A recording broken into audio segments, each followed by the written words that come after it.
Hoje nós estamos estudando o capítulo 7 da primeira carta de Paulo aos Coríntios. Como nós falamos no programa passado, nós temos ainda que responder uma pergunta muito importante. Nós lançamos no programa passado o título dessa abordagem, e isso é feito através de uma pergunta: separar ou não separar? Lembre-se que no estudo do programa passado falamos casar ou não casar. Agora a pergunta é separar ou não separar. Relembramos no programa passado a passagem de Malaquias 2,16. Eu detesto o divórcio, diz o Senhor. Diz o Senhor Deus de Israel. O texto do Antigo Testamento é muito claro. Então, é um ato de desobediência um cristão casar-se com um incrédulo. Mas se a pessoa se torna cristã depois de ter se casado, ela não pode usar esse acontecimento como base para a separação. Então, Paulo está dizendo que a conversão não altera as nossas obrigações sociais. Inclusive, ele diz exatamente o seguinte, que nós cristãos, quando firmamos o compromisso do casamento, temos que nos exercitar para que possamos levá-lo a bom termo. A afirmação teológica, o princípio, como nós mencionamos, é o seguinte: o compromisso do casamento é legítimo e todo cristão que o assume deve fazer tudo para preservá-lo. E nós vamos então encontrar as 3 orientações sobre essa possibilidade de separar ou não separar. Vamos responder essa pergunta. A primeira orientação é feita para os casais cristãos, versículos 10 a 11. Os cristãos não devem separar-se. Por quê? Porque é mandamento do Senhor. Não deve haver motivo suficiente para a separação. Enquanto os dois estiverem vivos, estarão juntos. Para se servir ao Senhor, não é necessário separar-se. Encontramos as palavras do Senhor Jesus nos Evangelhos. Jesus fala sobre isso claramente em Mateus 19:8. Nós já estudamos esse texto. Quando perguntado sobre o divórcio, sobre o esfacelamento do lar e da família, Jesus disse que era completamente proibida a separação. Só havia uma possibilidade, uma hipótese para o término do casamento, que era exatamente o caso do adultério ou da infidelidade conjugal, mas isso por causa da dureza do coração humano, que não quer perdoar. Jesus foi muito claro em mostrar que o homem não devia absolutamente separar-se da sua esposa, nem a esposa devia se separar do seu marido. Se, porém, houver separação, conforme Paulo diz agora no versículo 11, a razão da separação deve ser muito bem fundamentada. Não deve haver um novo casamento. É uma palavra séria. Deve haver todo empenho para a reconciliação. O novo casamento só vai poder ocorrer se for feito quando houver viuvez, se for feito quando no Senhor, ou então se houver adultério por causa da dureza do coração humano. Mas o Senhor Jesus diz lá em Mateus 19:9 que não foi assim desde o princípio. A segunda orientação, então, é feita para os casais mistos. O cônjuge cristão não deve se separar. Essa é a orientação do apóstolo Paulo. Se o não cristão quiser ficar no casamento, o cristão deve consentir na continuidade do casamento. A continuidade do casamento e o convívio abençoará o cônjuge não cristão. A continuidade do casamento e o convívio pode conduzir o não cristão à salvação. E um outro argumento ainda de Paulo é que a continuidade do casamento e o convívio evita que os filhos se tornem impuros, e a continuidade do casamento e o convívio no lar fará com que os filhos do casal sejam abençoados.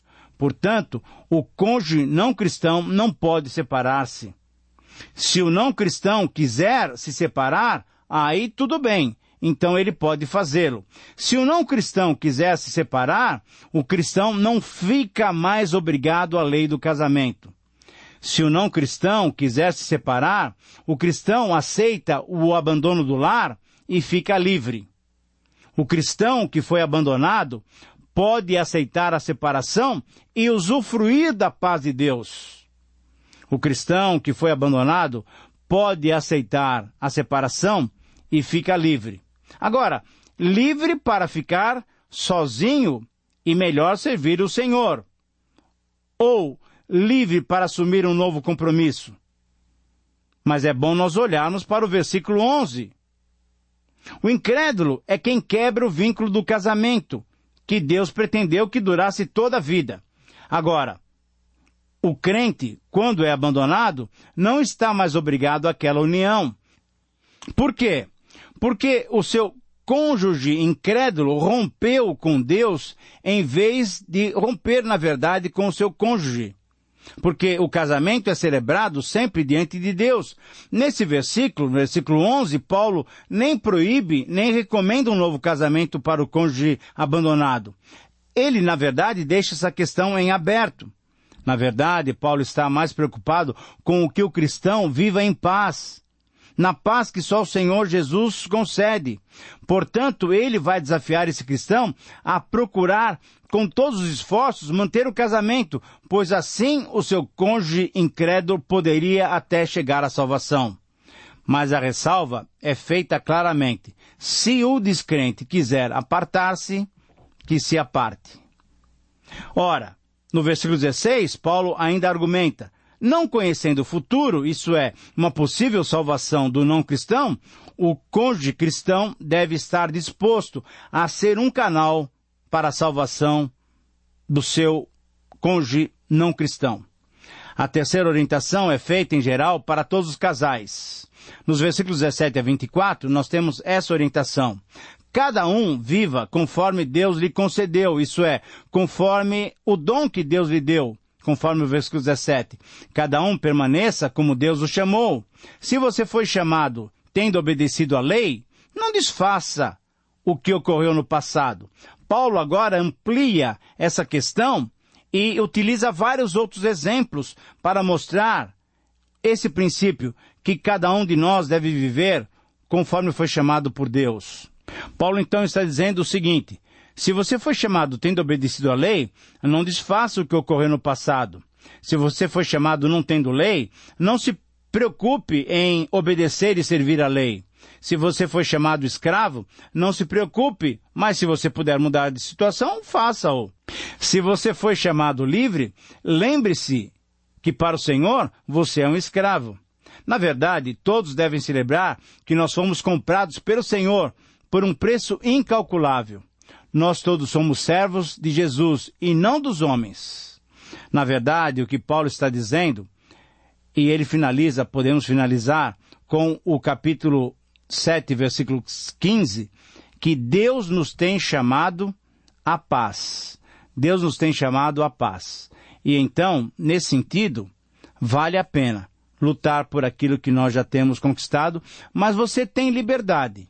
Casar ou não casar, depende de Deus. Das suas orientações, depende da sua convicção pessoal.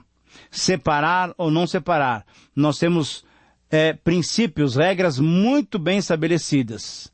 E em tudo, o nosso propósito é proclamar a glória de Deus.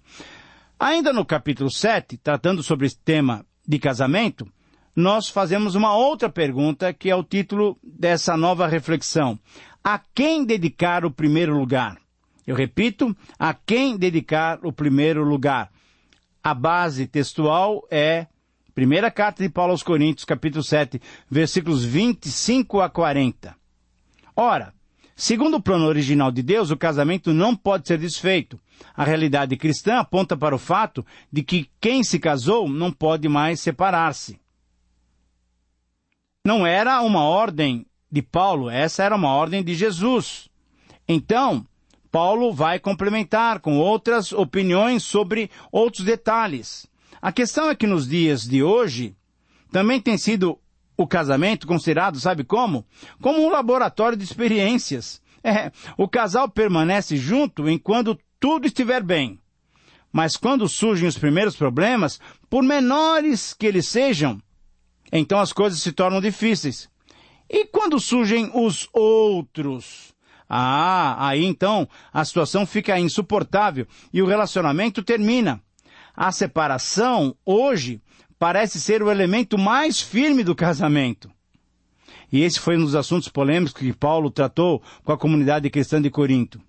Para um cristão, basta as palavras do Senhor Jesus sobre a santidade e a indissolubilidade do casamento. O que Deus uniu, o homem não deve separar.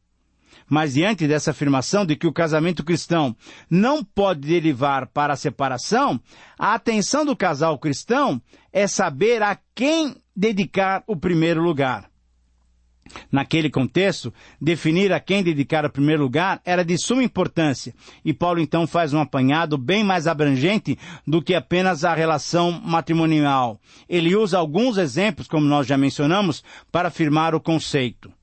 Ele usou o exemplo da circuncisão, mostrando que a circuncisão em si não é nada, é apenas uma obediência à lei cerimonial. E por isso já não valia mais, não tinha mais nenhum valor. Ele usou o exemplo da condição social, mostrando que ser escravo ou livre não era o mais importante para a vida do cristão.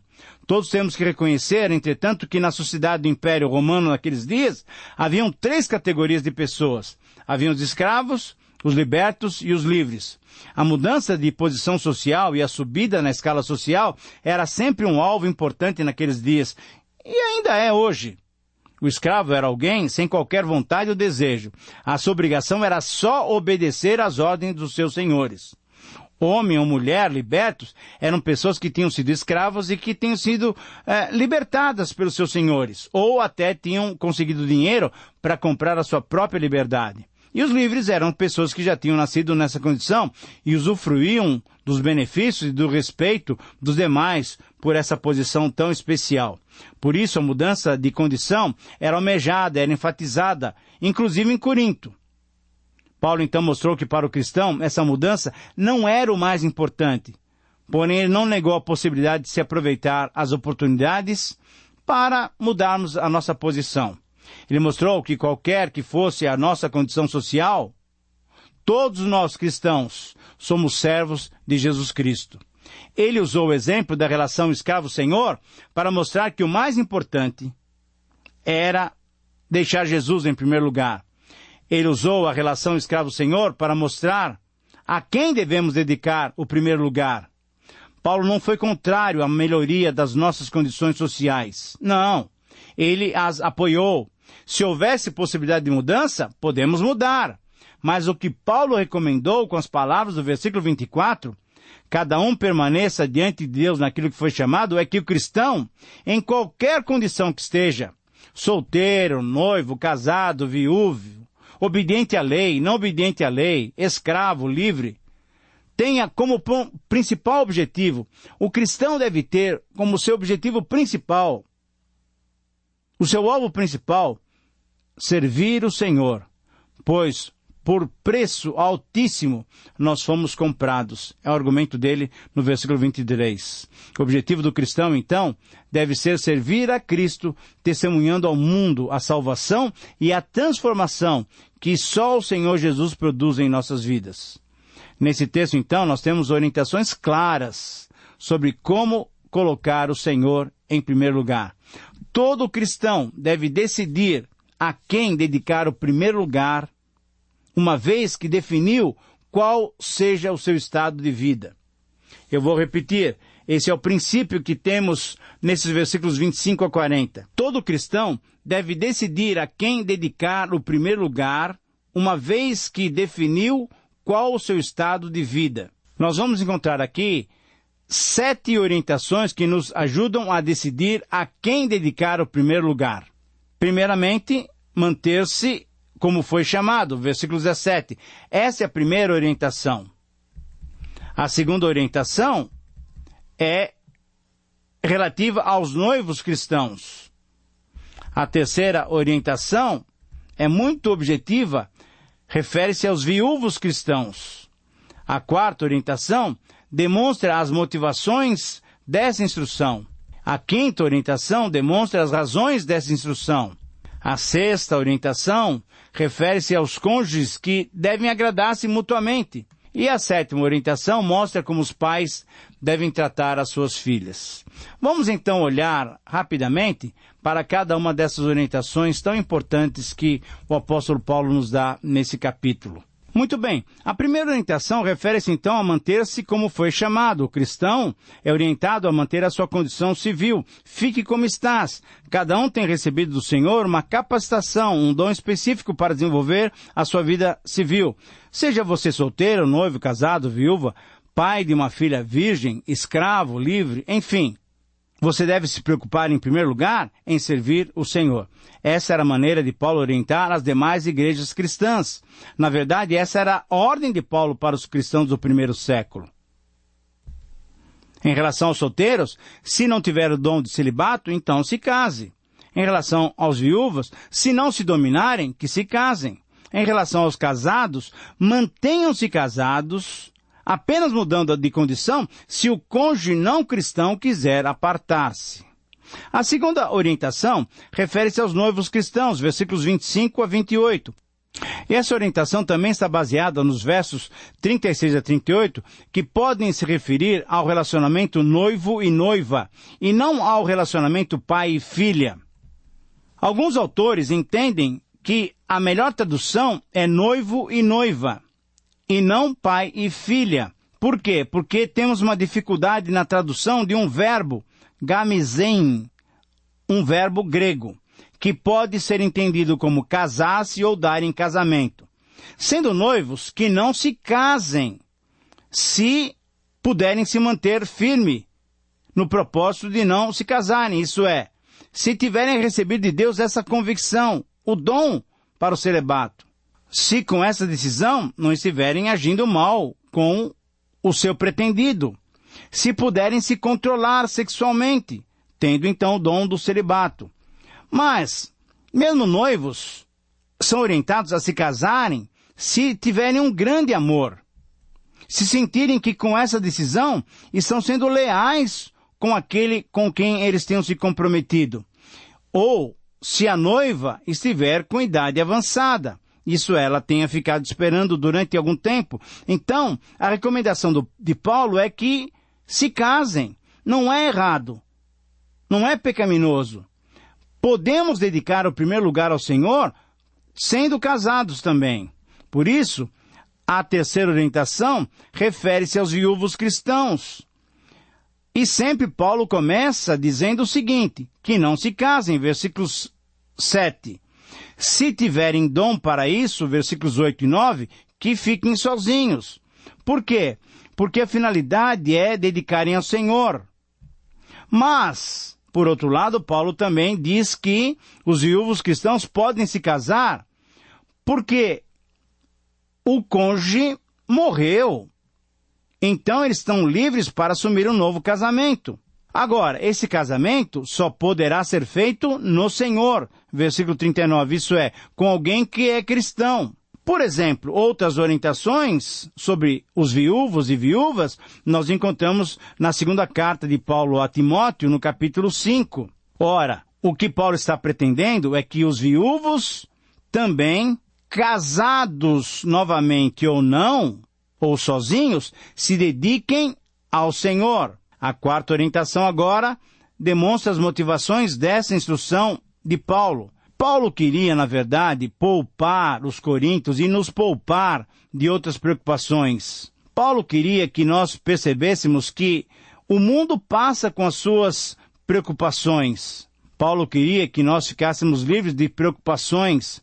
Ele queria agir em favor dos nossos interesses. Ele não queria amarrar-nos às coisas desse mundo. Agora, entenda bem isso. As coisas desse mundo se referem ao casamento, ao compromisso que você tem com o seu cônjuge. Não é uma palavra negativa de Paulo para o casamento, de jeito nenhum.